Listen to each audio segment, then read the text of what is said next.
மிர்ச்சி மசாலா. எந்த சமையலும் ருசி தேடும் ரகசியம் 20 ரூபாய். டயா பூஸ்டர் சுகரை கண்ட்ரோல் பண்ணும், உங்க ஆரோக்கியத்தை மீட்டு தரும். சர்க்கரையை கட்டுப்படுத்துறதுக்கான எளிமையான வழிமுறை, இயற்கையான வழிமுறை. அனைத்து மருந்து கடைகளிலும் கிடைக்கும். தாவிகா ஆட்சி அமைந்து ஒரு மாற்றம் ஒன்று உருவாகி 100 நாள் முடிவடைஞ்சிருக்கு சார். இந்த 100 நாள் ஆட்சி எப்படி இருக்கு? 100 நாள் ஆட்சி எப்படி இருக்குன்னு சொல்லி தமிழகத்தை சேர்ந்த தாவேகாவுக்கு வாக்களிக்காத எல்லாருக்குமே தெரியும். இன்னும் எல்லாம் அது அந்த வடிவேல் காமெடியில் ஒன்று வரும், நாங்கள் அதுக்குள்ளேயா தெருவுக்கு வந்துட்டேல் அப்படின்னு. அது மாதிரி இன்னும் தெருவுக்கு வரல, வரப்போகிறாங்க அப்படின்றத முன்னறிவிப்பாக கிளம்பிட்டாங்க. தெருவுக்கு வர்றதுக்கு இப்போ வாசலில் நிற்கிற மாதிரியான ஒரு சூழல் தான் இருக்குது. ஈபி பார்த்தீங்க அப்படின்னா கொந்தளிச்சு போயிருக்காங்க ஓட்டு போடாத. நான் உங்களுக்கு ஓட்டே போடலையடா, ஏன்டா அப்படி போட்டு சாவடிக்கிறீங்க, எல்லாருக்கும் ஒரே ஆட்சி தானே அப்படி இல்லை. அப்படி இல்லை, ஓட்டு போட்டவங்க வந்து சந்தோஷமாக ஏற்றுக்கிறாங்க. எங்கள் அண்ணனுக்காக நாங்கள் இதிலெல்லாம் பார்த்துருப்பீங்க, அந்த இதிலெல்லாம் கோபி சுதாகர் காமெடியெல்லாம் பார்த்தீங்கன்னா உடனே ஒரு பொண்ணு கேட்கும், எனக்கு ரகுடு பாய் தான்டா பிடிக்கும், என்னடா அவங்க அப்பாட்ட எவ்வளோ மரியாதை பேசிகிட்டு இருக்கேன், அவன் பேசுகிறான் அப்படின்ற மாதிரி, என்னை அட்ரா, என்னை 2 அறா விட்டுறா, அப்போ தான் எனக்கு பிடிக்கும் அப்படின்ற மாதிரி கேர்ள்ஸ் எல்லாம் இருப்பாங்க. ஆமாம், அந்த மாதிரி கேர்ள்ஸு எல்லாமே ரக்கடாக. இப்போ இந்த மாதிரி டிக்கெட்டுகளுக்கு அப்படி இருந்தால் தான் பிடிக்கும். புரியுதா அவனுக்கு? இப்படி இருக்கவனுக்கு எப்படி இருந்தால் பிடிக்காது அப்படின்னு இருக்கு. ஸோ இப்போ ஏதோ ஒரு வகையில் இவங்க ஆட்சிக்கு வந்துட்டாங்கன்றதை தாண்டி என்ன ஆகுது அப்படின்னா, எதிர்கட்சிகளும் வந்து என்ன பண்ணுறதுன்னே தெரியல. எதிர்கட்சிகள் என்ன பண்ணுறதுன்னே தெரியலன்னா எப்படி இவங்களை டீல் பண்ணுறதுன்னே தெரியல அப்படின்ற ஒரு நிலையில தான் திமுக இருக்குது. அதிமுக டோட்டலாக அப்படியே உட்காந்துருக்கு. அதிமுகவில் கூட 1-2 பேர் வந்து எதிர்குரல் கொடுத்து பேசிகிட்டு இருக்காங்க. டெய்லி கரண்ட்டு கட்டாகுது. அதுக்கு ஒரு காரணம் சொல்கிறாங்க. இது முதல்ல 5 வருஷமாக இல்லையே, இப்போ புதுசாக தானடா வருது அப்படின்னு கேட்டால் அதுக்கு ஏதாவது ஒரு பொய்யை சொல்கிறாங்க. ஃபியூஸ் கேரியரை பிடிங்கிட்டு போயிட்டுறாங்க, ஏதோ ஒன்று சொல்கிறாங்க ஏதோ ஒன்று சொல்கிறாங்க. எவனும் பதில் சொல்கிறதில்ல. அவங்க பாவம் ஈபியில் இருக்கிறவங்க ஆள் பற்றாக்குறை. அது ஒரு பக்கம் போயிட்டு இருக்கும்போது பார்த்தீங்கன்னா போன மாதம் வந்த பில்லு பூரா 4 மடங்கு கொள்ளையடிச்சிருக்காங்க. கொள்ளையடிச்சு என்ன சொல்கிறாங்க அப்படின்னா, அமைச்சரே என்ன சொல்கிறாருன்னா, இல்லை அது அங்கங்கே இது இருக்குது, 2.5 லட்சம் கம்ப்ளைண்ட்லாம் வரல. அப்போ வந்து 9 லட்சம் பேர் பாதிக்கப்பட்டாதான் அதே அமைச்சர் சொல்கிறார். 9 லட்சம் பேர் வந்து 9 லட்சம் பேர் தான் பாதிக்கப்பட்டிருக்காங்க. போன ஆட்சியில் 10 லட்சம் பேர் கம்மியாக இருக்குங்க. இது வந்து ஒரு இதாக இல்லையா, கேவலமாக இல்லையா இதெல்லாம் சொல்கிறதுக்கு? முதல் நாள் இப்படி சொல்லிட்டு 2 லட்சம் பேர் கூட அப்போ கம்ப்ளைண்ட் கொடுத்தா தான் அவன் ஒரு 500 ரூபா பில்லுக்கு 1500 ரூபா போட்டிருப்பான். அவன் பொழப்புக்கு வந்து கம்ப்ளைண்ட் கொடுக்க வந்துட்டு இருந்தானா அவன் பொழப்பு அன்னைக்கு 1000 ரூபா போயிருமே. நீங்கள் கொள்ளையடிக்கணும்னு முடிவு பண்ணிட்டீங்க, திருடணும்னு முடிவு பண்ணிட்டீங்க, வந்து கேட்க மாட்டான். ஒரு 40,000 ரூபா பில்லு கட்டக்கூடிய ஒரு பணக்கார குடும்பம், அவனுக்கு ஒரு 55,000 போட்டு விட்டீங்கன்னா 10,000 கூட தானே. இது அவன் எவனை வச்சு வந்து உங்கள்கிட்ட கம்ப்ளைண்ட் கொடுத்துட்டு இருப்பான். உங்களுக்கு எவ்வளோ சார் வந்தது? எனக்கு வந்து ஒரு வீட்டுக்கு வந்து 13,500 ரூபா வந்துருக்கு. போன மாதம் பில்லு 5,100 ரூபா, அப்படியே 4,100 ரூபா, 3 மடங்காக வந்திருக்கு. எவன்கிட்ட போய் கேட்குறது? எவன் இதுக்கு பதில் சொல்லுவான்? புரியுதா? ஆஃபீஸுக்கு பார்த்தீங்கன்னா 2,500 ரூபா 3,000 ரூபா வர வேண்டியது, அவ்வளோதான் வரும். 7,000 வந்திருக்கு. அதுவும் ட்ரிபிள் மடங்கு.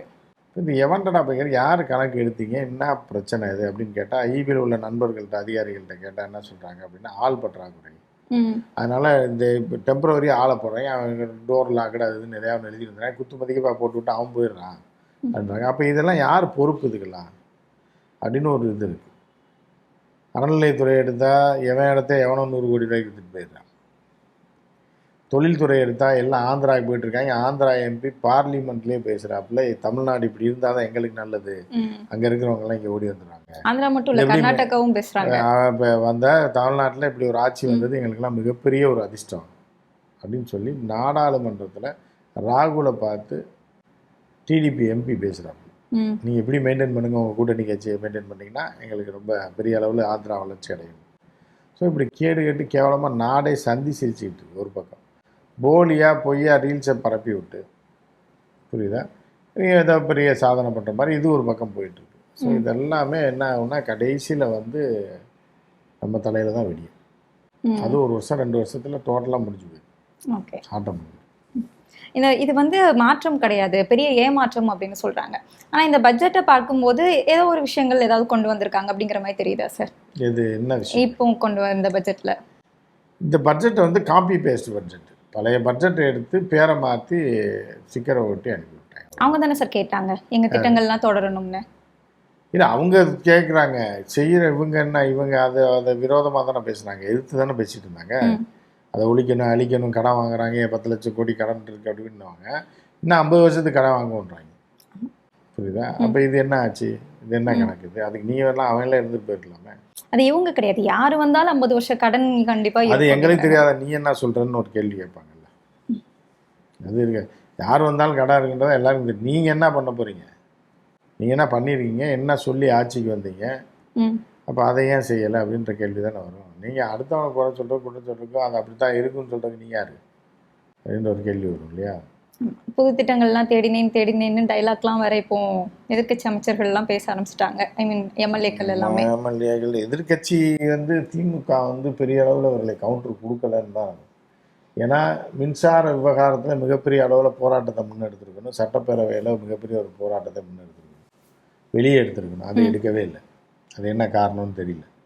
இன்றைக்கி வந்து அமைச்சர்கள்லாம் பவுடர், முன்னாள் திமுக அமைச்சர்லாம் பவுடர் போட்டுக்கிட்டு இருக்காங்க. அவங்களுக்கு விஜயை சிரிக்க வச்சு பார்த்துட்டு இருக்காங்க, தாத்தாவை தூக்க வச்சு பார்க்குற மாதிரி.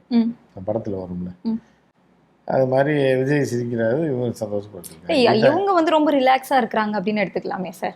தாவேக்காவினர் என்ன சொன்னாங்க? தாவேக்கா அதான் ஆட்சிக்கு வந்துட்டாங்கல்ல, அப்போ அவங்க ரிலாக்ஸாக தான் இருப்பாங்க. அவங்களுக்கு இனி என்ன இருக்குது? எதை கேட்டு கேட்டு போனால் என்ன? அவங்க ஆட்சிக்கு வந்துட்டாங்க, முடிஞ்சு போச்சு, அவ்வளோதான். அவங்க என்ன பண்ண போகிறாங்க? அவங்க தானே சார் பண்ணணும். என்ன பண்ண போகிறாங்க? அவங்க தான் ஆட்சிக்கு வந்துட்டாங்க, பண்ணலன்னா என்ன பண்ணுவீங்க நீங்கள்? எங்களால் முடிஞ்சது மெதுவாக பண்ணுவோம். கொஞ்சம் இப்போ 3 மாதத்தில் என்ன சாதனை செய்ய முடியும்? இன்னைக்கு கூட செங்கோட்டைன்னு சொல்லிங்க. ஆமாம். ஸோ அந்த மாதிரி 3 மாதத்தில் என்னத்தை நீங்கள் எதிர்பார்க்குறீங்க? இப்படி 6 மாதம் கழிச்சு கேட்டிங்கன்னா இதே தான் சொல்லுவாங்க. 1 வருஷத்தில் எப்படிங்க கேட்குறீங்க? திமுக 5 வருஷம் ஆண்டுருக்குமாங்க, அப்புறம் 3 வருஷம் கழிச்சு, இப்போ தானே 3 வருஷம் ஆயிடுச்சு, இன்னும் 2 வருஷம் இருக்குல்லன்னு 5 வருஷம் கழிச்சு மீண்டும் எங்களுக்கு வாக்களிங்க மறுபடியும் செய்கிறோம் அப்படின்னு இதுதான் மாற்றி மாற்றி சொல்லிட்டு இருப்பாங்க. எழுதி வச்சு வேணாலும் நீங்கள் பார்த்தீங்கன்னா தெரியும், ரெக்கார்டில் இருக்கும் சார், நம்ம பார்க்கலாம் சார். அதான் அதுதான் சொல்லுவாங்க, அடுத்தடுத்து அதான். அது மாதிரி தனி தீர்மானங்கள் எல்லாமே போட்டிருக்காங்க. இன்னைக்கு நீட்டு கண்டிப்பாக ரத்து செய்யணும் அப்படின்னு ஒரு தனி தீர்மானம் போட்டிருக்காங்க சார். இதெல்லாம் திமுக வந்து டம்மி பீஸ் ஆகி போச்சு, பேசாமல் உட்காந்துருக்காங்க. இது எல்லாமே தமிழ் தாய் வாழ்த்து பாடுற திரும்ப ஏற்கனவே போட்ட தீர்மானத்துக்கு புதுசாக போடுறேன், இப்போ எதுக்கே அதை போடுறீங்கன்னு கேட்கணும்ல. இப்போ எதுவுமே இல்லை. திமுக லெவலில் பூரா வந்து சரி ஏதோ பண்ணுறாங்கன்னு சொல்லிட்டு வேடிக்கை பார்த்துட்டு விஜய் அவர்களை சிரிக்க வைத்து கொண்டு முன்னாள் அமைச்சர்கள்லாம் என்னத்தையோ காமெடி பண்ணிட்டு சபாநாயகர் பார்த்தா சொல்கிறார், இதெல்லாம் வந்து ஒரு ஜோக்காக எடுத்துங்க, என்ன எங்கன்னா காமெடி ஷோவாக நடக்குது, காமெடி ஜோக் காட்டுறீங்களா அந்த மாதிரி. அவரே சொல்கிறார், இதெல்லாம் ஒரு ஜோக்காக எடுத்துங்க, சீரியஸாக எடுத்துக்கிறாங்க அப்படின்னா என்ன? அப்போ சட்டசபையில் இருந்துங்க நீங்கள் ஜோக் அடிக்கிறதுக்கு வந்தீங்களா, இல்லை இப்போ காமெடி பண்ணுறதுக்கு வந்தீங்க சட்டசபைக்கு? சபாநாயகர் அப்படி சொல்லும்போது என்னத்தை பண்ண முடியும்? சபாநாயகர் எல்லாத்தையும் அவை குறிப்பிலேருந்து நீக்கிடுறாங்களே சார். அவை குறிப்பில் அவர் சேர்க்கறதே கொஞ்சம் தான் சேர்ப்பார், அவர் பேசுறதே நீக்கிடுவார் போல. ஆமாம் நிச்சயமா. சபை நடந்ததே 2 நாள் லீவ் விட்டாலும் விட்டுருவார், இது 2 நாளைக்கு ஏற்ற வேணா விட்டுருங்க. அவை குறிப்பில் ஏற்றி கடந்த காலத்தில் என்னத்தை கிழிச்சிட்டாங்க ஒன்றும். அதனால் அதுவும் எல்லாமே ஏமாத்து வேலை தான். ஓகே, இந்த தீர்மானங்கள் தனி தீர்மானங்கள் எல்லாமே வந்து இப்போ ஆளுநருக்காக தான் தாய் தமிழ் வாழ்த்து போட்டிருக்காங்க. ஐ மீன் தமிழ் வாழ்த்தை முதலிடத்து கொண்டு வந்திருக்காங்க.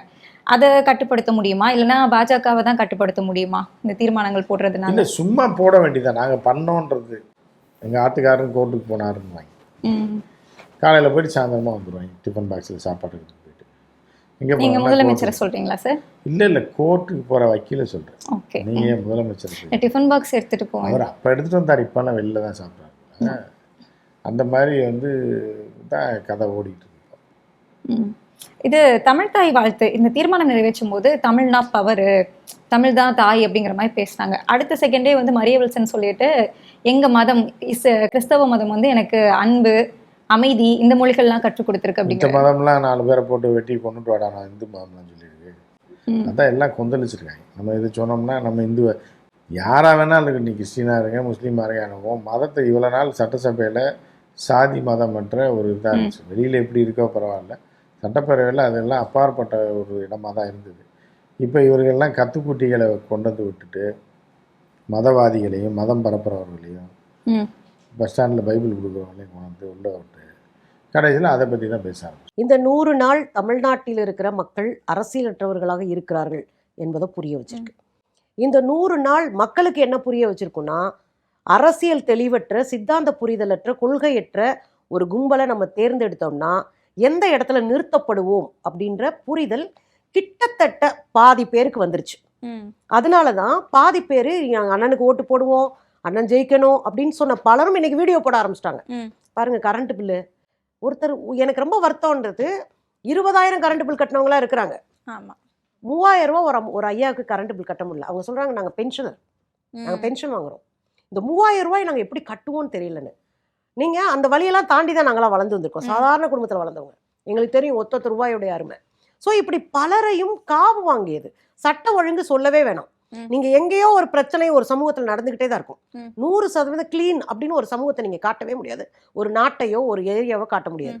அப்போ பிரச்சனை குறைவா இருக்கிறதா மகிழ்ச்சியான ஏரியாவா நம்ம பார்க்கிறோம். அதுக்கான நடவடிக்கைகள் எடுப்பது, சட்டப்பூர்வ நடவடிக்கைகள், சித்தாந்த தெளிவோடு மக்களை அணுகுவது, அதுக்கு அவங்களை திருப்புவது, அவங்களை அரசியல் படுத்துவது, இதுதான் மாற்றத்தை தரும். நீங்க விசில் அடிக்க வைக்கிறது மாற்றம் தராது. அது வந்து ஒரு ரசிக மனநிலை உருவாக்குறது.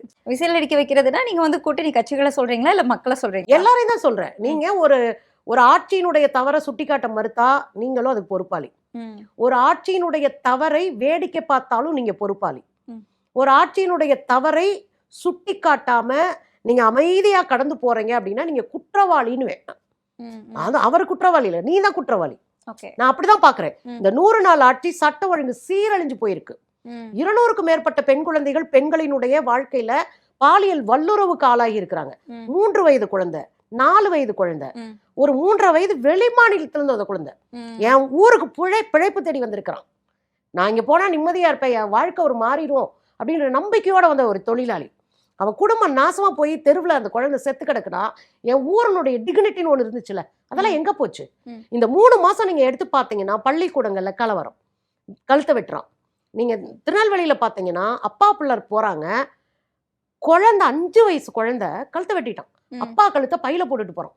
நம்ம எந்த மாநிலத்துல இருக்கோம், என்ன நிலைமையில இருக்கோம்?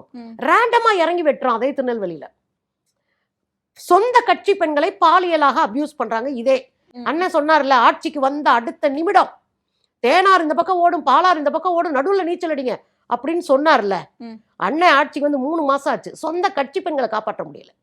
சொந்த கட்சி பெண்கள் இந்த கட்சியினுடைய தலைவர்கள் மீது தொடர் பாலியல் புகார் கொடுத்துட்டு இருக்காங்க. நீங்க ஒரு இடத்துல கையங்களவுமா ஒரு பாலியல் புகார்ல ஒரு பொண்ணு சிக்கிறாங்க, அவங்க குடும்பமே அந்த பொண்ணை தள்ளி வைக்கிறாங்க. இன்னொன்னு இங்க தூத்துக்குடியில 2 பாலியல் பிரச்சனை. ஒண்ணு குளிர்பானத்துல போதையை கலந்து மயக்க மருந்து கொடுத்து கூட்டு பாலியல் வல்லுறவு. அவரை காப்பாத்துற எம்எல்ஏ சரவணை இன்ன வரையும் பேச்சுவார்த்தை கிடையாது. இப்ப எம்எல்ஏக்கெல்லாம் ரொம்ப சாதாரணமா குற்றவாளிகளை பாதுகாக்க முடியுது இந்த அமைப்புல. அதே இதுல நேத்து ஒரு மாவட்ட செயலாளர், தூத்துக்குடி மாவட்ட செயலாளர், நீங்க வந்து உயர் பதவி போகணும்னா என்ன அட்ஜஸ்ட் பண்ணுங்க அப்படின்னு அந்த கீழே வேலை பார்க்குற பெண் தலைவர்கிட்ட கேட்குறாங்க. காசு இல்லைன்னா அட்ஜஸ்ட்மெண்ட், காசு கொடுத்தனும் இல்லைன்னா அட்ஜஸ்ட்மெண்ட். இந்த அட்ஜஸ்ட்மெண்ட் கேட்கறது அப்படின்றது எவ்வளவு கேவலமான விஷயம் அப்படின்றத நம்ம பல முறை சொல்லியிருக்கோம். மாதர் சங்கம் வரைக்கும் உள்ள போய் உட்காந்து போராடி பார்த்துட்டாங்க. ஆனா மாற்றம் இல்லை. நேற்று அந்த அம்மாவுடைய செல்போனு இன்னொரு பெண்ணுடைய செல்போனை பிடிக்கிட்டு போயிருக்காங்க, போய் எல்லாத்தையும் அழிச்சிருக்கிறானுங்க, பேசின வச்சது எல்லாத்தையும். என்ன நடந்துட்டு இருக்கு இந்த விவகாரத்துல? அமைச்சர் ஸ்ரீநாத் கூட உங்க தொடர்புபடுத்தி பேசி, நீங்க வேற அமைச்சர் ஸ்ரீநாத் பாவங்க, அவர் வந்து ஒரு 4 மாடி அடுக்குமாடி கட்டடத்துல 3வது ஃப்ளோர்ல ஒருத்தர் புரோக்கர் ஒருத்தர் வேலைக்கு போட்டு காசை வசூல் பண்றாரே ஒழிய அவருக்கு அரசியல் தெரியாது. இது வந்து ஒரு பத்திரிகையில, புலனாய்வு பத்திரிகையில டீடைல்டா வந்த கட்டுரையினுடைய சாரத்தை நான் சொல்றேன். வெளிவந்த ஒரு கட்டுரை அப்படின்றத நீங்க தெளிவா வச்சுக்கணும். ஸோ அவர் காசு வாங்குவார், எங்க பார்த்தாலும் நோ கமெண்ட்ஸ். இப்போ ஈழத்தமிழர் நோ கமெண்ட்ஸ், மீனவர் நோ கமெண்ட்ஸ், மீனவர் பிரச்சனை நோ கமெண்ட்ஸ், இங்க பக்கத்துல ஆந்திராவில் மீனவர்களை பிடிச்சி போயிட்டாங்க no comments, Katchatheevu no comments. No comments minister அவர். அதனால அவரெல்லாம் பெரிய நியாயம் எங்கேயெல்லாம் பேசியெல்லாம் அதுக்கு வாய்ப்பே கிடையாதுன்னு வச்சுக்கோங்கவே. இங்க சேலத்துல 50 பெண்களை பாலியலா அபியூஸ் பண்ணிட்டு அவங்க வீடியோ வச்சு மிரட்டி தன் நண்பர்கள்ட்ட பாலியல் தொழிலுக்கு தள்ளியே ஒரு ஆள் சிக்கணும். இப்படி எத்தனையோ சொல்றீங்க. சொந்த கட்சி பெண்களை பாலியலா தாக்குறது ஒரு பக்கம், தமிழ்நாடு முழுவதும் பாலியலான பயங்கரமான வேலைகள் நடந்துட்டு இருக்கு. அச்சம் இல்லாம அந்த குற்றவாளிகள் நடமாடுறாங்க. அப்போ ஒரு அரசினுடைய தோல்விதான் இந்த அச்சமின்மைக்கு காரணம் நான் பாக்குறேன். எங்கேயோ ஒரு பிரச்சனை நடக்குது, அடுத்தடுத்து விரைவா அதன் மீதான நடவடிக்கை என்பது பார்த்திருக்கோம். இப்ப அது குறித்து பேசக்கூட தயாரா இல்லை. முதலமைச்சர் வாய் திறக்க மாட்டாரு. பார்த்திருக்கோம் அப்படின்னு சொல்றீங்க. ஆனா கடந்த திமுக ஆட்சியில 2024ல 10,000க்கும் மேற்பட்ட போஸ்கோ வழக்குகள் மட்டுமே பதிவு செய்யப்பட்டது. அப்ப அங்க எங்க நடவடிக்கை இருந்தது? நீங்க தெளிவா ஒண்ணு தெரிஞ்சுக்கணும். போக்சோ வழக்கு திமுக பீரியட்ல நிறைய இருக்கும். ஆமா. ஏன் அப்படின்னு பாத்தீங்கன்னா 2021ல ஆட்சிக்கு வர்றாங்கல்ல, ஆட்சிக்கு வந்த உடனே ஒரு முழுமையா ஒரு வேலையில இறங்கி திமுக செஞ்சாங்க. என்ன வேலை அப்படின்னா, நான் திமுக கட்சி கிடையாது, நீங்க அப்படி என்னை புரிஞ்சுக்க கூடாது. நான் அதை கண்டினியூவா நோட் பண்றதுனால எனக்கு இது பெஸ்ட்ன்னு தோணுதுனால நான் பேசுறேன். நீங்க சென்னையில இருக்கிற பள்ளிக்கூடங்கள் எல்லாம் பெண் குழந்தைகள் மீது அபியூஸ் நடந்தது அந்த காலகட்டத்துல. அப்ப அந்த குழந்தைங்க பூரா வந்து ரிப்போர்ட் பண்றாங்க. பெரிய பெரிய பள்ளிக்கூடங்கள் மாட்டுது. நீங்க வந்து சுசில்ஹரின்னு ஒரு பள்ளிக்கூடம் மாட்டுது, அப்புறம் சின்மயான்னு கோவைமுத்தூர்ல ஒரு பள்ளிக்கூடம் மாட்டுது. இங்கே கூட இன்னொரு பெரிய ஒரு அது வந்து சென்ட்ரல் கவர்மெண்டோடைய கல்லூரி, அது ஒண்ணு மாட்டுச்சு. இதுவா இங்கிட்ட இன்னொரு சின்ன ஸ்கூல் குழந்தைங்க படிச்ச பள்ளிக்கூடம் ஒய்ஜி மகேந்திரன் அவர்களுடைய பள்ளிக்கூடம், டக்குனு எனக்கு அது பேர் வரமாட்டேங்குது. அந்த பள்ளிக்கூடத்துல கூட குழந்தைங்க நிறைய அபியூஸ் ஆகப்படுறாங்க. நீங்க இதை உடனே கையில் எடுக்குது அரசு.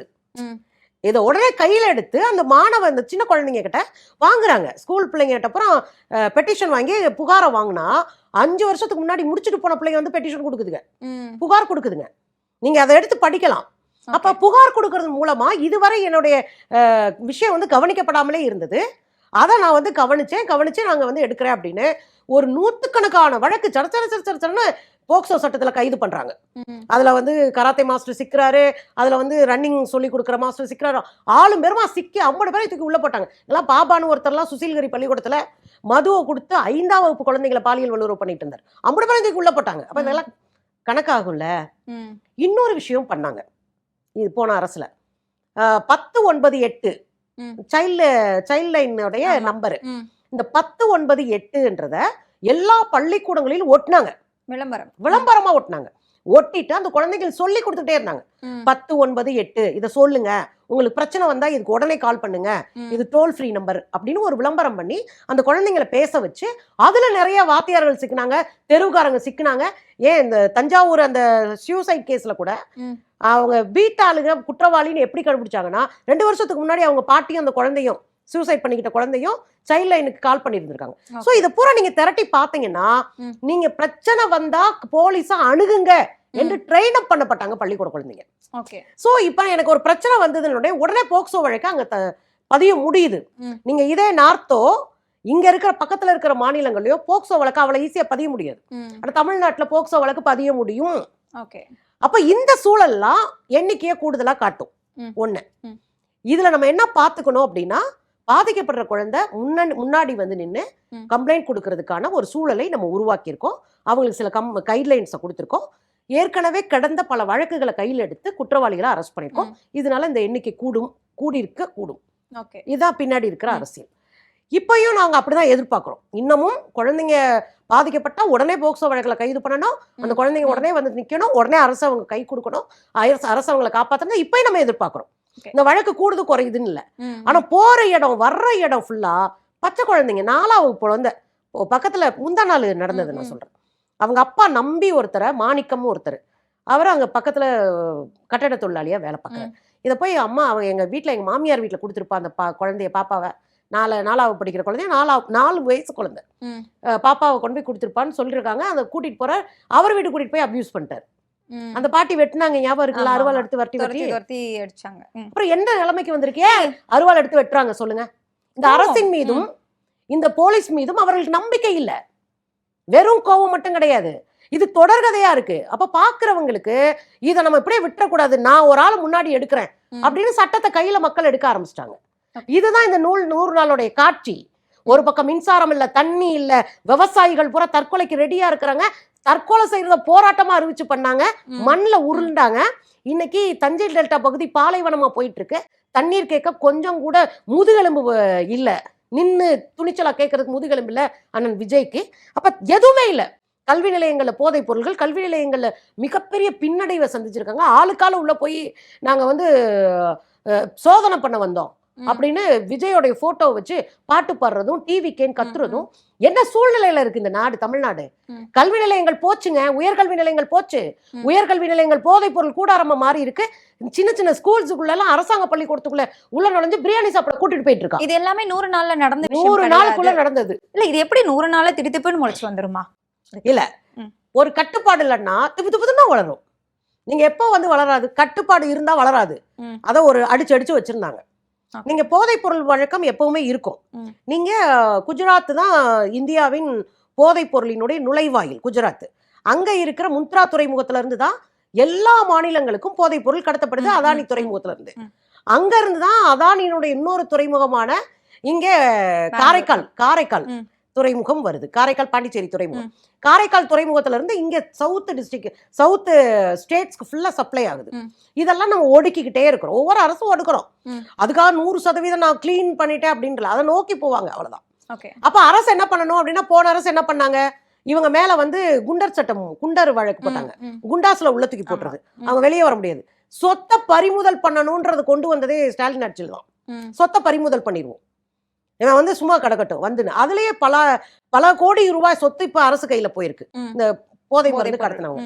அதே மாதிரி ஸ்கூல்ஸ் அண்ட் காலேஜஸ்குள்ள இதுக்கான கண்காணிப்பு குழுக்களை உருவாக்குனாங்க.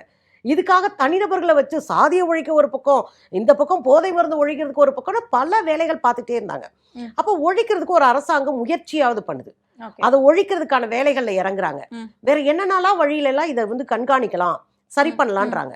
நான் 100 நாள்ல நீங்க போதை ஒழிப்புக்கு துரும்ப கிள்ளி போட்டீங்கன்னு சொல்லுங்க, நான் பாலிடிக்ஸை விட்டே போயிடுறேன். மோதியை பேசினா எப்படி ஆன்டி இண்டியனோ அதே மாதிரி விஜயை எதிர்த்து பேசினவன் எல்லாவனும் திமுக தான். அது அவங்கள முத்திர குத்திடுவாங்க. முத்திர குத்தி என்னாச்சுன்னா இப்போ ஒரு சில பேருக்கு, இப்போ நான்லாம் வந்து சொல்லிட்டேன், ஆமாடா நான் திமுக தான்.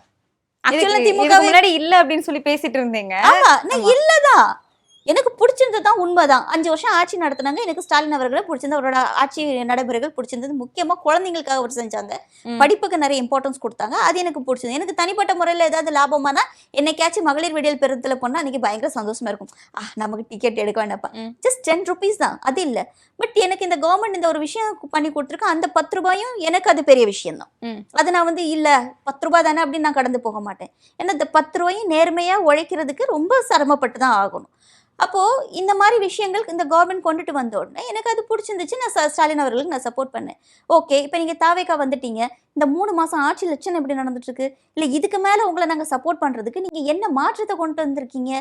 ஒரு டேஷ் மாற்றமும் கொண்டு வரல. இருக்க இன்னும் வெறுப்பு அதிகமாகிறதுக்கு என்னென்ன வேலைகள் ஒண்ணுமோ அத்தனை நீங்க செஞ்சுட்டு இருக்கீங்க. இப்போ இந்த உச்ச நீதிமன்றம் தடை விதிச்சிருக்காங்க. இனி காங்கிரஸ் கூட்டணியில இவங்க இருக்காங்க. இப்போ காங்கிரஸ் அது வந்து கொண்டாடும். இப்போ பார்த்தீங்கன்னா மொத்த பைத்தியக்காரனுங்க தான் வந்து அரசியல்வாதியாகவும், மொத்த பைத்தியக்காரனுங்க தான் ஆட்சி அதிகாரத்துல இருக்காங்கன்ற மாதிரி ஒரு ஃபீல் ஆகுது. இதே ஆட்கள் தான் இதுக்கு முன்னாடி வேறு கட்சியிலேயே இருந்தாங்க, இதே அரசியல்வாதிகள் தான் இருந்தாங்க, கட்சி தான் மாறி இருக்காங்க. அப்போ நீங்க அவங்கள பைத்தியக்காரங்கன்னு சொன்னீங்களா? அப்போ இவங்க என்ன முகமூடி போட்டாங்க? இல்லை ஒன்றும் இல்லை, ஒரு சிம்பிள் எக்ஸாம்பிள் நான் சொல்கிறேன். விசிகே தலித் சம்பந்தப்பட்ட யாருக்கு எந்த பிரச்சனை நடந்தாலும் விசிகே வந்து முதல் ஆட்களை வந்து குரல் கொடுப்பாங்க.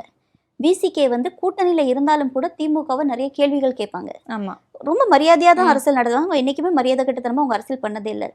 இப்போ இந்த அமுதனுடைய கொலை வழக்கு நடந்துச்சு, அந்த பையன் ஒரு தலித்னு சொல்றாங்க, எனக்கு தெரியல, பட் தலித்னு சொல்றாங்க. சரி, தலித் கூட இல்லாம இருக்கட்டுங்க, விசிகே என்ன ஸ்டெப்ஸ் எடுத்துச்சு? அப்ப இவங்க யாருக்காக அரசியல் பண்றாங்க? இவங்களுக்கு கிடைச்ச ஒத்த சீட்டு தான் இவங்களுக்கு வந்து அரசியல் மாற்றமா? இவங்க பண்ண 35 வருஷம் அரசியலுக்கு இந்த ஒத்த சீட்டுக்காக தான் இவங்க இவ்வளவு கூவுனாங்களான்னு நான் கேள்வி கேட்பேன்ல. அப்ப நீங்க திமுகல இருந்தீங்களா அதிமுகல இருந்தீங்களான்றது கேள்வி இல்லை. இப்ப நீங்க வந்து விஜயோட இப்ப நாங்க கூட்டணி வைக்கிறோம், வெளியே இருந்து ஆதரவு தெரிவிக்கிறோம் தான் எல்லா கட்சிக்காரங்களும் சொன்னாங்க, காங்கிரஸ் தவிர. நாங்க வெளியே இருந்து ஆதரவு தெரியும், நிறைய எலெக்ஷன்ஸ் வேண்டாம், நாங்க ஃபேஸ் பண்ண தயாரா இல்லை. ஓகே, வெளியே இருந்து ஆதரவு தெரிவிக்கணும்னு சொல்லிட்டு போயிட்டு நீங்க இன்னைக்கு என்னென்ன பண்ணிட்டு இருக்கீங்கன்றதை நாங்க பார்த்துட்டு இருக்கோம், நாங்க விட்னஸா இருக்கோம். அப்ப நாங்க கேள்வி கேட்கிறோம். அப்போ உங்களுக்கு என்ன தோணுதுன்னா, திமுக இருந்து வெளியே போனதுனால கேள்வி கேட்காங்க? இல்ல, அதிமுக இருந்து போனவங்களையும் நாங்க கேள்வி கேட்கிறோம். இது தாவேக்கா மேல உள்ள வெறுப்பு கிடையாது. நீங்க என்ன சொல்லி அரசியல் பண்ணீங்க, ஸ்டாண்ட்ஸ் மாறலாம், தப்பு இல்ல, கூட்டணி மாறலாம், தப்பு இல்ல, பட் நீங்க எதுக்காக ஆரம்பிச்சீங்கன்ற விஷயத்தையே மறந்துட்டீங்களே, அந்த கொள்கையை மறந்துட்டாங்க அப்படின்னு சொல்லுவாங்க. இன்னைக்கு கொள்கை யார் பேசுறாங்க? எங்க சட்டமன்றத்துல ஒரு எம்எல்ஏ எந்திரிச்சு சொல்றாரு, என்ஜாய்மெண்ட்டுக்காக காட்டுக்குள்ள போறாங்கன்றாரு, பக்கத்துல உட்காந்து வன்னியரசு சிரிக்கிறாரு. வெக்கமா இல்ல? அந்த வார்த்தையை நம்ம தவறா புரிஞ்சுக்க வேண்டாமே. கண்டிப்பா இப்ப எதுவுமே தவறு கிடையாது, டேஷ் தவறு கிடையாது. நான் என்ன அப்படின்னு சொன்னா தவறு கிடையாது, நீ என்ன பெரிய தப்பு கிடையாது. இல்லை, இப்போ வந்து வார்த்தைகள் எதுவுமே தப்பு இல்லைங்க. ஆனா என்ன பாருங்க, அவங்க வீட்டுல தண்ணி வந்தாதான் பிரச்சனைன்னு சொன்னாதான் இவங்களுக்கு வந்து வார்த்தை தப்பு. தண்ணின்ற வார்த்தை கெட்ட வார்த்தைன்றதே எனக்கு இப்பதான் ஆகஸ்ட் 4 அப்புறம் தான் எனக்கு புரியுது. ஓ, தண்ணி அவ்வளவு பெரிய கெட்ட வார்த்தையா? எனக்கு தெரியல. தண்ணிங்கிற வார்த்தை கெட்ட வார்த்தை இல்ல, அந்த இடம், நேரம், இடம், பொருள், ஏவல் அப்படின்னு சொல்லுவாங்கல்ல, அந்த நேரம் எந்த நேரத்துல அவர் குறிப்பிடுறாரு அப்படிங்கிறது தான் எந்த பிரச்சனை. நேரத்துல குறிப்பிடுறாருங்க? நான் எனக்கு சீரியஸா இப்போ நான் சொல்றேன், எனக்கு தண்ணின்னு சொன்னா எனக்கு குடிக்கிற தண்ணியோ, பாத்திரம் கழுவுற தண்ணியோ, துணி துவைக்கிற தண்ணியோ, வீடு கழுவுற தண்ணியோ, பாத்ரூம்ல நம்ம கழுவுற தண்ணி கூட இருக்கட்டுமே. இதுக்கு மேல நீங்க என்ன தண்ணி? நீங்க சரக்கு அடிக்கிற தண்ணி. ஓகே, இப்ப அதை கூட நீங்க ஆன்லைன்ல விற்க ஆரம்பிச்சிட்டீங்க. ஆமா. அப்போ உங்களுக்கு என்ன பிரச்சனை உங்களுக்கு? அப்ப இங்க இதெல்லாம் என்ஜாய்மெண்ட்னு சொன்னா தப்பு கிடையாது. எனக்கு வந்து எனக்கு என் மதத்தை, தமிழை விட எனக்கு என் மதம் சொல்லி கொடுத்துருக்குன்னு சட்டமன்றத்துல இருந்து ஒரு பிரதிநிதி, ஒரு முக்கியமான ஒரு அமைச்சர் சொன்னாருன்னா அது தப்பு கிடையாது. அப்ப இந்த என்ஜாய்மெண்ட்னு சொன்ன வார்த்தை தப்பு கிடையாது. கொலை நடக்கிறது தப்பு கிடையாது, பாலியல் ரீதியா துன்புறுத்தல் நடக்கிறது தப்பு கிடையாது. அப்ப தாவேகா ஆட்சியில எதுவுமே தப்பு கிடையாது. அப்ப என்ன தப்பு அப்படின்னு கேட்டீங்கன்னா, நம்ம வந்து நடிகர்களையோ நடிகைகளையோ ஏதாவது ஒன்று பேசிட்டோம்னா உடனே நம்ம மேல வந்து கேஸ் போட்டுருவாங்க. ஏன்னா அதுதான் இப்போதைக்கு பெரிய கொலை குத்தமா இருக்கு. பாக்கி கிரைம்ஸ் எல்லாம் அதெல்லாம் வந்து தூசி மாதிரி தட்டிட்டு போயிட வேண்டியதுதான். அப்படித்தானே இருக்கு ஆட்சி. இப்போ தண்ணின்னு சொன்னது வந்து இடம், பொருள், ஏவல்னா என்ஜாய்மெண்ட்ன்றது என்னதுல நீங்க சொன்னீங்க? அப்ப நாங்க கேள்வி கேட்போம்ல. ஒரு பாமரன் நீங்க வந்து காட்டுக்குள்ளால வேலைக்கு போறாங்க. யார் ஆசைப்பட்டு வேலைக்கு போவாங்க? ரப்பர் தோட்டத்துல யார் வேலை பார்க்குறாங்க? காட்டுக்குள்ளால யார் வேலை பார்க்குறாங்க? ட்ரைப்ஸ் பீப்புள் எங்க வாழ்றாங்க? அவங்க வாழ்றதே காட்டுக்குள்ளதான் வாழ்றாங்க. மிருகங்களால நிறைய தொல்லைகள்லாம் நடக்க தான் செய்யுது. குரங்குகளால நிறைய பிரச்சனைகள்லாம் வந்திருக்கு. அப்ப அதுக்கு ஒவ்வொரு டைமும் அவங்க வந்து ஒரு மனு கொடுப்பாங்க, ஒரு ஆப்ளிகேஷன்ஸ் வைப்பாங்க. அந்த மக்கள் அதை சார்ந்து இருக்காங்க. மலைவாசிகள், மலையை சார்ந்து இருக்கக்கூடிய மக்கள், அவங்க அதை விட்டு இடத்த விட்டு வெளியே வானா அவங்க வேலையே உள்ளதானே. அப்ப அவங்க எப்படி இருங்க? அப்ப அவங்களுக்கு என்ன பாதுகாப்பு கொடுக்கணும், நீங்க அதை தான் கொடுக்கணும். அதை விட்டுட்டு சனி ஞாயிறு ஆனாங்கன்னா அவங்க என்ஜாய்மெண்ட்டுக்காக உள்ள போறாங்கன்னு சொல்லக்கூடிய ஒரு எம்எல்ஏ அதை வந்து நக்கலா சிரிக்கிற சமூக நலத்துறை அமைச்சர். அப்ப நீங்கெல்லாம் வந்து மக்களுக்காக அரசியல் பண்றீங்கன்றத இன்னும் இந்த 2026 எலெக்ஷனுக்கு அப்புறம் நான் ஒருத்தவங்க நம்பினாங்கன்னா அவனை விட ஒரு முட்டாள் இந்த உலகத்துல இல்லைன்றது புரிஞ்சுக்கிறேன். நான் புரிஞ்சுக்கிறேன் பர்சனலி. நம்ம கிரைம் பத்தி, பாலியல் பத்தி எல்லாமே பேசியிருந்தோம். இன்னைக்கு ஒரு செய்தி, தூத்துக்குடியில ஒரு தாவேக்காவுடைய பெண், தாவேக்காவை சேர்ந்த பெண்ணே அங்க இருக்கக்கூடிய நிர்வாகிகள் மீது ஒரு புகார் கொடுத்திருக்காங்க. இதுல அமைச்சர் ஸ்ரீநாத் அவர்களுடைய பெயர்கள் கூட குறிப்பிட்டிருந்தாங்க. இந்த விஷயம், அதோட விவரம் என்ன, அது தெரியுமா? இது தூத்துக்குடியில எத்தனாவது பிரச்சனை இது? இது வந்து இப்போ ரீசெண்டா வந்த பிரச்சனை இல்ல, ரீசெண்டா தான் பிரச்சனை. இதுக்கு முன்னாடி ஒரு பிரச்சனை வந்து ஒரு பெண் வந்து பாலியல் ரீதியா துன்புறுத்தலுக்கு ஆளானாங்க. இத்தனைக்கு லாட்ரி டிக்கெட் விற்க கூட்டிட்டு போறேன், லாட்ரி டிக்கெட் விற்கணும், அதுவே தடை செய்யப்பட்ட ஒரு விஷயம். அப்ப அந்த நாலேஜ் கூட அந்த பெண்களுக்கு இல்லாம வாழ்றாங்கன்னு நினைக்கும் போது ஒரு வேதனையா இருக்கு. விக்டிம் பிளேமிங் பண்ணவே இல்லை. இந்த மாதிரி பட்டவங்க தான் தாவேக்கால இருக்காங்கன்னு நான் சொல்ல வர்றேன். இப்போ எனக்கு வேலை இல்லாம ஜாப்லெஸ் பர்சன், ஒருத்தவங்க என்ன சொல்றாங்க, ஒரு லாட்ரி டிக்கெட் விற்கிற அந்த எங்க அதுதான் தடையாச்சுங்க, அதெல்லாம் இங்க பண்ணக்கூடாதுங்க அப்படின்னு நம்ம சொல்லுவோமோ சொல்ல மாட்டோமா? நம்ம சோத்தை திங்கிறோம், உப்பு போட்டு திங்கிறோம், ட்ரெஸ் போட்டுக்கிறோம், மான மரியாதை இருக்கு, அறிவு இருக்கு, நம்ம அதை யோசிப்போம். சாதாரண அறிவு, பெரிய இன்டெலெக்சுவல்லாம் கிடையாது. அப்ப இது கூட தெரியாம அந்த பொண்ணு, அந்த லேடி போயிருக்காங்க.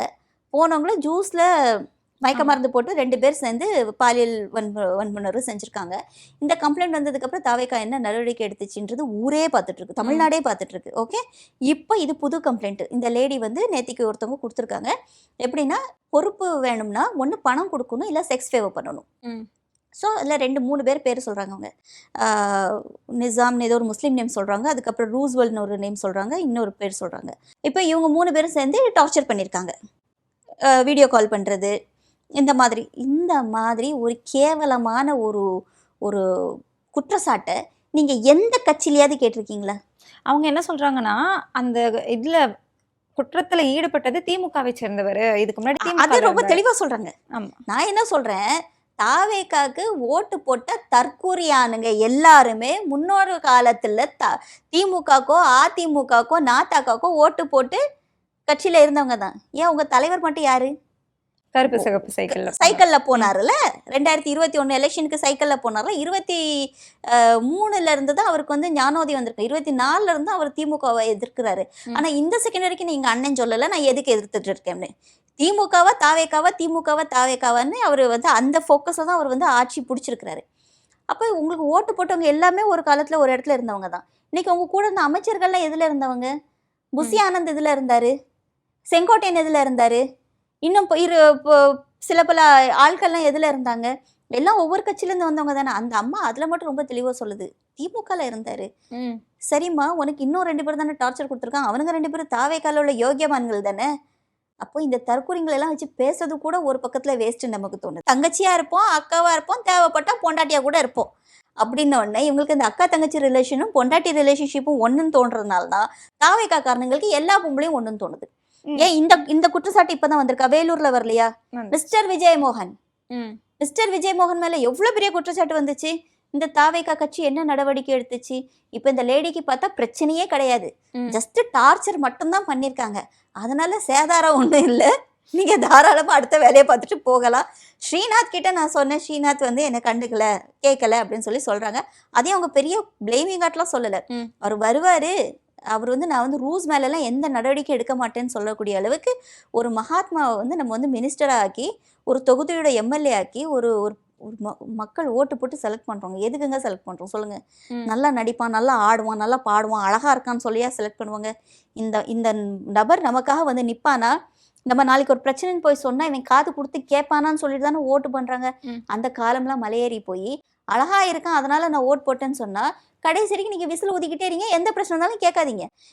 ஸ்ரீநாத் இவ்வளவு தூரத்துக்கு பேசியிருக்காருன்றதே ஆச்சரியம் தான். நான் வந்து ரூஸ்வெல்ட் மேல நான் எந்த நடவடிக்கை எடுக்க மாட்டேன் அப்படின்னு, இல்லைன்னா நோ கமெண்ட்ஸ்மா போமா அப்படின்னு சொல்லிட்டு விரட்டாம இருந்தார், அது வரைக்கும் சந்தோஷம்.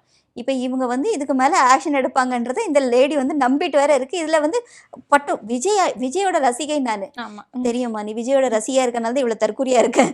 இல்லைன்னா ஒரு கட்சியில வர்றதுக்கு நீங்க என்ன பேக்ரவுண்ட்ல இருந்து வர்றீங்க, உங்களால எந்திரிச்சு ஒர்க் பண்ண முடியுமா, நைட்டு ஒரு மழை ஆனாலும் எந்திரிச்சு போய் நின்று பார்க்க முடியுமா, ஒரு அசம்பாவிதம் நடந்தா உங்களால ஃபேஸ் பண்ண முடியுமா, ஒரு பெண்களுக்காக நிற்க முடியுமான்னு பார்த்து தான் அரசியல்ல நிற்கிறதுக்கான ஒரு தகுதியே அடிப்படையா இருந்துச்சு. இப்போ அப்படி கிடையாது. ரசிகையா இருந்தா போதும், பணம் இருந்தா கோடிக்கணக்கில் செலவு பண்ணணும். அப்போ கூட நாங்க நிக்காம வண்டியை தூக்கிட்டு அப்படி இடிச்சுக்கிட்டே போயிடுவோம். அது அஜிதாவே நம்ம பார்த்தோம்.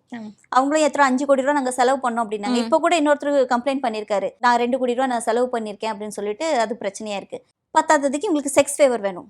ஸோ எவ்வளவு அழகான ஒரு ஆட்சியாளர்கள், எவ்வளவு அழகான ஒரு கட்சி. இவங்களோட கொள்கை என்னன்னு கேட்டால் இதுதான் கொள்கை. தாலிக்கு தங்க நாங்கள் கடந்த காலத்தில் வந்து அண்ணா திமுக ஆட்சியில் அது கொடுத்தது தான்.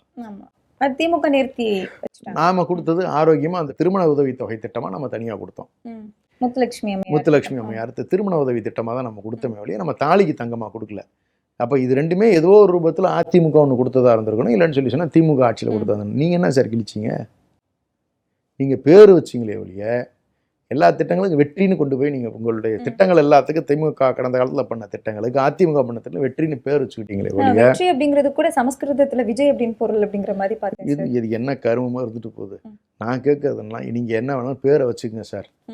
இந்த திட்டங்களுக்கெல்லாம் கடந்த காலத்தில் இருக்கிற நீங்கள் திமுக ஆட்சி காலத்தில் இந்த திராவிட மாடல் அரசினுடைய திட்டங்களை பெயர் மாற்றினீர்கள் என்று சொன்னால் அந்த திட்டங்கள் அத்தனைக்கும் வாழ்நாள் முழுக்க ஒரு விஷயத்தில் தெளிவாக இருங்க. திரு முத்துவேல் கருணாநிதி ஸ்டாலின் அவர்களுடைய பிள்ளைகள் தான் அந்த திட்டங்கள். நீங்கள் அதை மாற்றவே முடியாது. வரலாறு அதைத்தான் திரும்ப திரும்ப திரும்ப சொல்லிக்கிட்டே இருக்கோம். அதை எல்லாத்தையும் சிறப்பு திட்டங்களில் செயல்படுத்தின மகளிர் உரிமை தொகையாகட்டும், இல்லை வந்து நான் முதல்வன் திட்டமாகட்டும், இது எல்லாமே வந்து துணை முதலமைச்சருடைய சிறப்பு திட்டங்கள் பிரிவின் கீழ் வந்தது தான். நீங்கள் பேர் என்ன வேணாலும் மாற்றி வச்சுக்கிட்டு போங்க. ஆனால் இந்த கிரெடிட்டு இவங்க 2 பேரோட கூட பிள்ளைகள் தான் இந்த திட்டங்கள்ங்கிறத வரலாறுலேருந்து உங்களால் எடுக்கவே முடியாது. தயவு செஞ்சு நான் என்ன கேட்குறேன், சுயமாக யோசித்து ஏதாவது ஒரு 10 திட்டங்களை அறிவிச்சு தொலைங்களேன். உங்களுக்கு அவ்வளோ கூடவா சிந்தனை அறிவு இல்லை? நீங்கள் தானே சார் சொன்னீங்க எங்களுடைய திட்டங்கள் கண்டிப்பாக தொடரணும். ஐயா தொடரட்டும். புதுசாக எதுவுமே யோசிக்கிறதுக்கு உங்களுக்கு இல்லையா? நாங்கள் கடைசி வரைக்குமே திட்டம் அறிவிச்சுக்கிட்டு இருந்தோம்ல. அப்படின்னா உங்களுக்கு சிந்திக்க தெரியலன்னு அர்த்தம். உங்களுக்கு மக்களுடைய பிரச்சனைகளை எடுத்து அதுக்கு தீர்வு காண தெரியலன்னு அர்த்தம். இது வந்து 5 ஆண்டுக்கான பட்ஜெட் கிடையாது, ஒரு ஆண்டுக்கு தான், இன்னும் 2 வருஷம். அப்புறம் எப்படி தேர்தல் அறிக்கை அவ்வளோ சூப்பராக ப்ரிப்பேர் பண்ணீங்க? மானே தேனே அதில் வந்து 5 ஆண்டுக்கான தேர்தல் அறிக்கை சார், இது ஒரு ஆண்டுக்கான பட்ஜெட். அதில் எதையுமே நீங்கள் செய்யலையே சார். அந்த தேர்தல் அறிக்கை சொல்லிக்கிற எதையுமே நீங்கள் செய்யலையே, அதான பிரச்சனையாக இருக்குது. இப்போ ஒன்றும் தெரியாத குழந்தைன்னு சொல்கிறீங்க சொன்னால் அது தேர்தல் அறிக்கை ப்ரிப்பேர் பண்ணுறது எப்படி எங்கேருந்து தெரிஞ்சிச்சு? அது குறைந்தது ஒரு 50 ஆண்டு கால அனுபவம் உள்ள ஒருவர்கள் தான் அதை ப்ரிப்பேர் பண்ணியிருக்க முடியும். தமிழ்நாட்டினுடைய சூழ்நிலை தெரிஞ்சவங்க தான். அப்போ நான் என்ன கேட்குறேன், இன்னொரு கேள்வி சேர்த்து கேட்குறேன். நிதி நிலைமை சரியில்லைன்னு சொல்கிறீங்க. நாங்கள் இரட்டை இலக்கத்தில் கடைசியாக தேர்தலுக்கு முன்னாடி அதாவது மகளிர் உரிமை தொகையில் 5000 ரூபா கொடுத்துட்டு தான் போயிருக்கோம். அப்போ நிதி நிலைமை நல்லா இருக்கனால தான் எங்களை கடைசி வரைக்கும் செய்ய முடிஞ்சிச்சு. இரட்டை இலக்கத்தை விட்டு குறைஞ்சிச்சா எங்கள் தமிழ்நாட்டினுடைய ஜிஎஸ்டிபி growth ரேட்டு? எங்கேருந்து அப்போ உங்களுக்கு திடீர்னு பணம் காணாமல் போச்சுங்கிறீங்க? இப்போ எப்படி இந்த அப்போ பணம் அப்படி பணம் இல்லைன்னா எப்படி இந்த பட்ஜெட்டில் இவ்வளோ தூரம் நீங்கள் ஸ்கீம்ஸ் அனௌன்ஸ் பண்ண முடிஞ்சிச்சு? ஆனால் ஒவ்வொன்றிலையும் குறைச்சிருக்காங்கம்மா. தொகுப்பு நிதியை நம்ம வந்து பார்த்தீங்கன்னா இவங்க வெறும் 124 கோடி தான் கொடுத்துருக்காங்க. நம்ம 160 கோடி கொடுத்துருந்தோம் கடந்த ஆண்டில். பார்த்தோம்னா நெல்லுக்கு கரும்புக்கு கொடுக்கக்கூடிய அந்த ரேட் வந்து அதிகமாக்கியிருக்காங்களே சார். இப்போ நாம கத்தின பிறகு பட்ஜெட்டில் அறிவிப்பு இல்லை. வேளாண் பட்ஜெட்டில் அறிவிப்பு இருந்துச்சா? இல்லை. நேற்று தான் அறிவிச்சாங்க. ஆமா. இவ்வளோ பிரச்சனைகள் இருக்குன்னு நம்மலாம் கத்தி கத்தி கத்தி கேட்ட பிறகு அது வரைக்கும் நீங்கள் செய்யலை. நீங்கள் புத்தி உள்ளவர்களாக இருந்தால், நீங்கள் வந்து சிந்திக்கிறவர்களாக இருந்தால், நீங்கள் வேளாண் பட்ஜெட்லேயே மக்களுடைய பிரச்சனைகளை நீங்கள் அட்ரஸ் பண்ணியிருக்கணும். விவசாயிகளுடைய பிரச்சனை நீங்கள் அட்ரஸ் பண்ணியிருக்கணும். பண்ணலை. அப்போ உங்களுக்கு தெரியலை. அட்லீஸ்ட் அது திமுக பொறுத்த வரைக்கும் ஒரு நல்ல விஷயம். ஆட்சியில் இருக்கின்ற பொழுது திட்டங்களை தீட்டி செயல்படுத்தும். ஆட்சியில் இல்லாத போது முறை தவறாத ஆட்சியை எதிர்க்கட்சியினர், அதாவது ஆளும் கட்சியினர் நடத்துவதற்கு கைடிங் ஃபோர்ஸாக நின்று எந்த ரூபத்திலையும் மக்களுடைய பெனிஃபிட் குறையாமல் பார்த்துக்கிறது திமுகவோட பழக்கம் காலங்காலமாக. திமுக எதிர்க்கட்சியாக இருக்கும்போது சிறப்பாக செயல்படும் அப்படிங்கிற பயமுறுத்திக்கிட்டே இருக்கும். நீ தப்பு பண்ணுறனா தப்பு பண்ணுறேன்னு சொல்லும். அவன் அதை திரும்ப திரும்ப டீரெயில் ஆகிறது எல்லாத்தையும் தூக்கி தூக்கி வச்சு தள்ளிக்கிட்டே தான் இருக்கும். ஒன்றுமே பண்ண முடியாது. ஆட்சியில் இருந்தாலும் திமுக ஆண்டுக்கிட்டு தான் இருக்கும். ஆட்சியில் இல்லைன்னா ஆளுகின்றவர்களை வழி நடத்துகின்ற இடத்துல திமுக இருக்கும். என்னைக்கு இருந்தாலும் திமுக ஆட்சியாக தான் இருக்க முடியும். அண்ணா திமுக பிற்காலத்தில் ஆட்சிக்கு வந்தப்போ கூட சொல்கிறேன், நாம் போடுற கோட்டில் அவங்க ரோடு தான் போட முடியும். இப்போ நாம் போட்டிருக்க ரோடை இவங்க குறுகுன பாதையாக மாற்றுறதுக்கான முயற்சியை செய்கிறாங்க. நம்ம அதை அலோவ் பண்ணாமல் கைடிங் ஃபோர்ஸாக நின்று அதை கரெக்டாக கொண்டு போயிட்டு இருக்கோங்கிறதான் நிதர்சனமாக எனக்கு இப்போ இருக்கக்கூடிய நிகழ்வுகளை வச்சு பார்க்கின்ற பொழுது தெரியுது. பாரதிய ஜனதா இவர்களை பயன்படுத்தி தடத்தை மாற்ற பார்க்குது. அதை மாற்ற விடாமல் நாம் கண்ட்ரோல் பண்ணிக்கிட்டு இருக்கோம் அப்படின்னு தான் என்னுடைய பார்வைக்கு தெரியுது. இல்லைனா இந்த திட்டங்கள் எல்லாமே வந்து இப்போ வந்திருக்காது. இல்லை, நம்ம கேட்டது தானே இது எல்லாமே. எப்போ பட்ஜெட்டுக்கு பிறகு கேட்குறோம், கொடுக்குறாங்க. அப்போ வழிநடத்துகின்ற இடத்தில் திமுக சரியாகத்தான் வேலை செய்து கொண்டிருக்கிறது. மக்களுடைய நலனுக்காக ஆளுங்கட்சியாக இல்லாவிட்டாலும் சிறப்பாக செயல்படுறது யாருன்னா திமுக தான். பாஜக வழி நடத்துது அப்படின்னு சொல்றீங்க. ஆனா வானதி ஸ்ரீனிவாசன் அவர்கள் சொல்றாங்க, எந்த நேரத்துல வேணா எது வேணா மாறலாம், அரசியல் என்ன வேணா நடக்கலாம், திமுக கூட்டணி வைக்க முடியுமா அப்படிங்கிற கேள்விக்கு நமக்கு எம்பி கனிமொழி சோமு அவர்களும் இதே ஒரு பதில தான் கொடுத்திருந்தாங்க. இல்லை, எனக்கு லாஜிக் புரியவே இல்லை. எனக்கு நீங்கள் ஃபேர் டீலிமிட்டேஷன் ஆஸ்பெக்டில் தான் ரெண்டு பேருமே பதில் சொல்லியிருக்காங்கன்னு வச்சுக்குவோம். திமுக பாஜக கூட்டணி வைக்க வாய்ப்பு இருக்கா அப்படிங்கிறத கேள்வி. இல்லை, நான் என்ன கேட்குறேன், அந்த கூட்டணியை பற்றி பேச்சே வேண்டாம். FCRAல கடுமையாக பேசணும். ரெண்டே பேர் தான் பேசினாங்க. ஒன்று கனிமொழி அக்கா எதிர்த்து பேசினாங்க, இன்னொன்று ராஜாண்ணா எதிர்த்து பேசினாங்க பார்லிமெண்ட்டில். அவ்வளோ கடுமையாக பேசினாங்க. இதை விட பிஜேபி எதிர்க்கிறது உங்களுக்கு என்ன ஆதாரம் வேணும்? FCRA கொண்டு வந்தது காங்கிரஸ் தானே. காங்கிரஸ் கொண்டு வந்திருக்கலாம். ஆனால் எல்லா கருமத்தையும் எல்லா பிரச்சனைகளையும் ஆரம்பிச்சது பூரா காங்கிரஸாக தான் இருக்குது. அந்த ஆயுதத்தை எடுத்து இன்னும் கூர்த்திக்கிட்டு இன்னும் இருக்கக்கூடிய மாநிலங்களில் இருக்கிறது எல்லாத்தையும் சரி இல்லை அவங்களுக்கு தேவையான மாதிரி மாற்றிக்கிட்டு அந்த சேதத்தை செய்கிறது பிஜேபியாக இருக்குது. ரெண்டும் ஒன்று தான். இது 120 வருஷ பிராமணர் கட்சி, இது 80 வருஷத்து பிராமணர் கட்சி. இவ்வளோதான் வித்தியாசம். மொத்தத்தில் எப்பவுமே அடி வாங்குறது நம்மளாக தான் இருக்கும். ஆனால் நம்மளை தற்காத்துக்கிறதுக்கு திமுகன்னு ஒன்று இருக்கிறதுனால, வழிநிறுத்துறதுக்கு பாதுகாக்கிறதுக்கு ஒரு ஷீல்டு இருக்கிறதுனால தப்பிச்சுக்கிட்டு இருக்குது தமிழ்நாடு. இப்போவுமே சொல்கிறேன், நம்ம ஆட்சியில் இல்லைனாலுமே கண்ட்ரோல் பண்ணிக்கிட்டே தான் வர்றோம். அலோவ் பண்ணுறதே இல்லை முழுமையாக. ஆனாலும் இவங்க எதையாவது ஒன்று செஞ்சுக்கிட்டு தான் இருக்காங்க. அப்போ நம்மளுடைய வானதி சீனிவாசன் அக்கா என்ன நோக்கத்தில் சொன்னாங்கன்னு எனக்கு தெரியாது. ஆனால் சோமு அக்கா, கனிமொழி சோமி அக்கா அவர்கள் சொன்னதை நானும் கவனித்து பார்த்தேன். அது ஜென்ரலாக இருக்கிற ஒரு ஸ்டேட்மெண்ட்டு. நான் கேட்குறது வந்து ஃபேர் டீலிமிட்டேஷன் வேணுங்கிறது தான் திமுகவினுடைய ஸ்டாண்டு. டிராஃப்ட் பில் வந்ததுக்கு அப்புறம் தான் நாம் அதை இம்ப்ளிமெண்ட் பண்ணுறதை பற்றி திங்க் பண்ணணும். அதை சப்போர்ட் பண்ணுறதா வேண்டாமா அப்படிங்கிறதெல்லாம் படித்தே பார்க்காம ஒருத்தர் வராருமா, அவனை திருவிடான்னு நினச்சி குத்துங்கிறீங்க. வர்றவன் திருடன் தான்னு தெரியாமல் நான் எப்படி குத்துறது? இத்தனை நாள் அப்படித்தானே இருந்தது. பாஜக என்ன செஞ்சாலும் அது வந்து நமக்கு கேடு அப்படிங்கிறது கிடையவே கிடையாது. அப்படின்னா வந்து மீண்டும் மீண்டும் நான் வலியுறுத்தி சொல்கிறது தான், அதனுடைய சட்ட வடிவம் வந்துச்சு, அந்த வடிவத்தை நாம் எதிர்த்தோம். சட்ட வடிவமே வராத ஒன்றா எதிருங்கன்னு சொல்லி காங்கிரஸ் ஆளுகின்ற மாநிலங்களே செய்யலங்கும் போது அதை பற்றி வாய் திறக்கிறதுக்கு ஒரு பயம் இல்லை. அதை யாருமே கேட்க மாட்டேங்கிறாங்க. தன்னோட நிலைப்பாடை தெளிவாக சொல்லுகின்ற திமுகவை மட்டும் எதுக்கு சும்மா நெஞ்ச கிழிச்சு காட்டு அதை தான் எல்லாமே சொல்லிட்டோமேங்கிறது ஏன் வருதுன்னு தான் எனக்கு புரியவே இல்லை. அப்படின்னா இந்திய அரசியலை முடிவு பண்ணுறதே திமுக தாங்கிற பயம் எல்லாத்துக்கும் இருக்குது. திமுகங்கிற பயம் இருக்கு, ஆனா அப்பா மட்டும் அங்க இல்லை அப்படிங்கிற விமர்சனம் இன்னுமே இருக்கு. அப்பா எல்லா இடத்துலையும் இருக்காருமா. நான் தான் சொன்னேன், அவருடைய பிள்ளைகள் தான் இன்றைக்கி திட்டங்கள். நீங்கள் எந்த திட்டங்களுக்கு பேர் மாற்றுகின்ற பொழுதும், நீங்கள் பேரை மாற்றுகின்ற பொழுது அந்த அப்பா உங்களுக்கு நினைவில் வந்தே தீருவார். முதலமைச்சர் மறக்காமல் அப்பாவை ஞாபகம் வச்சுக்கிட்டே இருக்காரு. இன்றைக்கி அந்த பிள்ளைங்களை கூப்பிட்டு போய் வச்சு நீங்கள் பேர் வச்சுக்கலாம். நீங்கள் டிஎன்ஏ டெஸ்ட் எடுத்தீங்கன்னா அந்த குழந்தைங்கள்லாம் அந்த அப்பாவினுடைய திட்டங்கள். அதனால் அவர் சொல்கிறாருங்கனால அது மாறிட போகுதுவா? ஒன்றும் இல்லை. சட்ட ரீதியாக ஏதாவது அவங்களால மாற்ற முடியுதா? 2/3 மெஜாரிட்டி வச்சு ஏதாவது பெருசாக மாற்ற போகிறாங்களா? இல்லை, ஏன்னா மெஜாரிட்டி கிடையாது. இவங்க எல்லாம் பேர் வேணால் மாற்றிக்கலாம். அதெல்லாம் திரும்ப நம்ம ஆட்சி அமைக்கின்ற பொழுது அது எல்லாத்தையும் ஒரே நாளில் மாற்றிட்டு போயிட்டே இருக்கலாம். அது ஒரு பெரிய மேட்டரே இல்லை. சும்மா இதெல்லாம் ஆசைக்கு சொல்லிக்கிறது.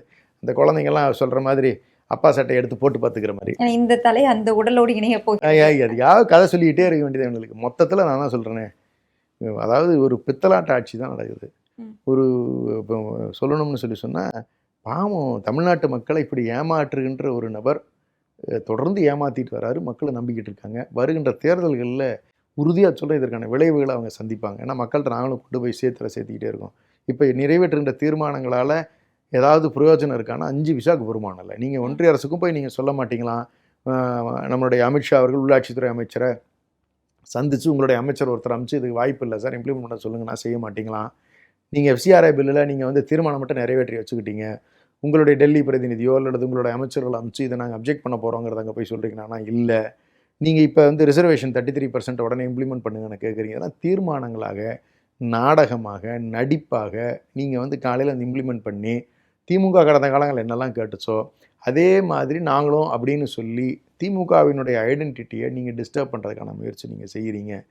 நீங்கள் என்ன பண்ணுறீங்கன்னா, ஒரு இதில் பார்த்துருப்போம்னு நினைக்கிறேன், வீரபாண்டிய கட்டபொம்மன் படமே இருக்குன்னு வச்சுக்கோங்களேன். அதில் அந்த சிவாஜி மாதிரி டூப் போட்டு நடிப்பாங்க ஊரில், பார்த்துருக்கீங்களா? அந்த மாதிரி கூத்து நடக்கும்போது இல்லை ஒரு நடிகர்கள் மாதிரி எம்ஜிஆர் மாதிரிலாம் டான்ஸ் ஆடுவாங்க. மக்கள்லாம் அந்த எம்ஜிஆர் நினச்சி கை தட்டுவாங்க.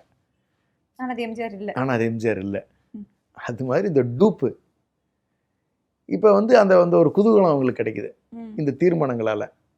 அப்படி கோட்டு சூட்டு அப்போ அந்த நடிகர் மாதிரி போட்டுக்கிட்டு நடிக்கிற வேலை தானே இவங்களுக்கு.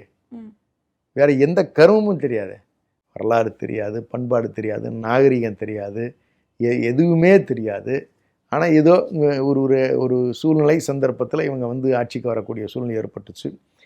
அப்படி இருக்கும் பொழுது இவர்கள் இதெல்லாம் கற்றுக்கிட்டாவது வர்றாங்களான்னா அதுவும் இல்லை. முழுக்க டூப்பு ஆட்சி தான் இந்த ஆட்சி.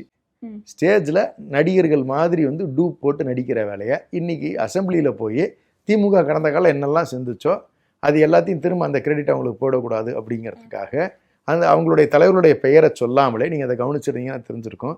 நீங்கள் நம்மளுடைய முத்தமிழறிஞர் கலைஞர் அவர்கள் முதல்ல தமிழ்தாய் வாழ்த்தை டிக்ளேர் பண்ணதில் இருந்து, நம்முடைய முதலமைச்சர் அவர்கள் 21 சட்டமாக கொண்டு வந்ததில் இருந்து அந்த தேதிகளை சொல்லுவாங்க, அரசு செஞ்சதுன்னு சொல்லுவாங்க, தலைவர்கள் பேரை சொல்ல மாட்டாங்க. ஆளுநர் ஆர் என் ரவி மாதிரி. அதே மாதிரி அது ஒரு வன்மம்.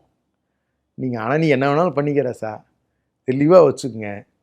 இந்த குழந்தைகள் அத்தனையுமே திராவிட முன்னேற்ற கழகத்தின் என்ற ஒரு இனமறவர் கூட்டம் உருவாக்கிய திட்டங்கள். ஆனால் ஒன்று வச்சுக்க, இதெல்லாத்தையும் திரும்ப உன்னை சொல்ல வைக்கிறேன் பார்த்தியா, ஓவாயிலேயே இதெல்லாம் கரெக்டுன்னு சொல்ல வச்சோம் பார்த்தீங்களா, இதுதான் திமுகவோட சாதனை.